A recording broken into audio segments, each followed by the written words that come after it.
কপিলমুনি ও কানাইদিয়া মানুষের জন্য কপোতাক্ষ নদীর উপর ব্রিজ ও টিআরএম বেইলি ব্রিজ নির্মাণ করব। তালায় সাবেক এমপি হাবিবুল ইসলাম হাবিব। সৈয়দ আব্দুল সালাম পান্না, সাতক্ষীরা। সাতক্ষীরার তালা উপজেলার খেসরা ইউনিয়নে বিএনপির আয়োজনে এক নির্বাচনী জনসভা অনুষ্ঠিত হয়েছে। শনিবার বিকেলে হরিহরনগর বাজার ফুটবল মাঠে খেসরা ইউনিয়ন বিএনপির আয়োজনে জনসভায় প্রধান অতিথি হিসেবে বক্তব্য রাখেন কেন্দ্রীয় বিএনপির প্রকাশনা বিষয়ক সম্পাদক ও তালা ও কলারোয়ার সাবেক সংসদ সদস্য হাবিবুল ইসলাম হাবিব। এ সময় তিনি বলেন, আমি নির্বাচিত হতে পারলে কপিলমুনি ও তালা উপজেলার কানাইদিয়া মানুষের যোগাযোগের জন্য কপোতাক্ষ নদীর উপর ব্রিজ নির্মাণ করব। এছাড়া তালা থেকে খেসরা আসার পথে টিআরএম বেইলি ব্রিজ পুনরায় নির্মাণ করব। তালা থেকে খেসরে অনেক দূরবর্তী হওয়ায় এখানে একটি হাসপাতাল নির্মাণ করার জন্য সংসদে উত্থাপন করব। বিএনপি ক্ষমতায় গেলে মধ্য নিম্নবর্তী শ্রেণীর ফ্যামিলিতে নারী প্রধানকে ফ্যামিলি কার্ড দেওয়া হবে এবং কৃষি ভাতা দেওয়া হবে। তিনি আরও বলেন, আমি হাবিবুল ইসলাম হাবিব আপনাদের কথা দিয়ে যাচ্ছি, আমি এমপি নির্বাচিত হতে পারলে হিন্দু, মুসলমান, খ্রিস্টান, বৌদ্ধ, ধনী, গরিব, সাধারণ মানুষের আমার সাথে দেখা করতে হলে কোনো দালাল ধরা লাগবে না, কোনো ধরনের পিওর কাছেও যাওয়া লাগবে না। যে কোনো সময় আপনারা আমাকে সরাসরি দেখা করতে পারবেন।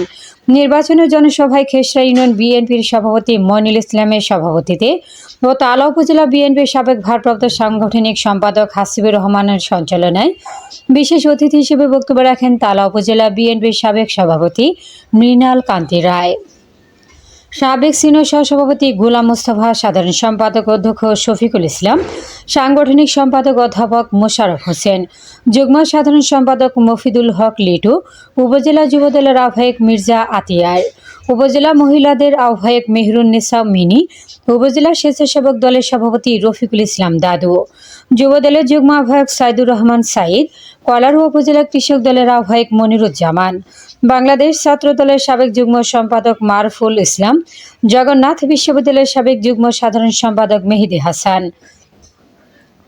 এ সময় আরও উপস্থিত ছিলেন উপজেলার রাজু সহ জনসভায় স্থানীয় বিএনপি অঙ্গ সংগঠনের নেতাকর্মীরা। সভাস্থলে দলীয় পতাকা, ব্যানার ও স্লোগানে মুখরিত হয়ে ওঠে পুরো এলাকা। আমাদের মাঝে ইতিমধ্যে উপস্থিত হয়েছেন আমাদের নির্বাচনী জনসভার প্রধান অতিথি পিএম নজরুল সাহেব। দুদিনের এমপি হয়েছিলেন 4.5 মাস। পিএম নজরুল আমাদের বড় ভাই, তার 2 মায়ের নামে 2টি স্কুল ছিল, একটা হলো রহিমাবাদ, একটা হলো বদ্দুন্ডেছা, একটা জয়নগর, একটা সাতপোতা কেরারগাতায়। সেই স্কুল দুটো এমপি করেছিলাম। তারপরে আলাউদ্দিন সাহেবের নামে একটা স্কুল ছিল, সেটা দেখেছেন সম আলাউদ্দিন বঙ্গবন্ধু পেশাভিত্তিক সংগঠন, সেটাও করেছিলাম। আমি আপনাদের এলাকায় নলুয়া খালেদা জিয়া কলেজ জিয়ারহমান করেছিলাম, একই সাথে এইগুলো করেছিলাম। তার মধ্যে আমি নির্বাচিত হয়ে কি নিরপেক্ষ কিনা এবং আপনাদের লোক কিনা প্রমাণ করতে চেয়েছিলাম।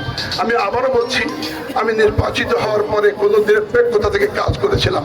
তারা আমার জনপ্রিয়তার কারণে মনে করেছিল এই কেস দিয়ে যদি রাখা যায় তাহলে আর কখনো কলরা তারা আর অন্য কেউ আসতে পারবে না। তাই আমি দুঃখের সাথে বলছি, জেলে ছিলাম বহু কষ্টে, কখনো সেই জেলে ছিলাম, কখনো অপরাধ ছিল এই বেগম খালেদা জিয়ার একটা বিশ্বাস্ত সন্তান ছিলাম বলে এই অপরাধী করে আমাকে এইভাবে করেছে। কারণ খালেদা জিয়া 7 বার কদম এসেছিলেন, পাটকেলঘাট এসেছিলেন, সাতক্ষীরা আরো একবার এসেছিলেন। যার ক্ষমতা থাকে, সক্ষমতা, তাই এই অপরাধের এত বড় নিষ্ঠুর নির্যাতনকে মাথায় পেতে কিন্তু কখনো ভীত হয়নি। আজকে এসেছি আমার মাগো, আজকে এসেছি আপনাদের মাঝে। আমাকে আপনাদের একদম মজলুম হিসাবে আমি আপনাদের কাছে ধানের শীষে ভোট চাচ্ছি। আপনারা দয়া করে সবাই যদি ভোট দেবেন।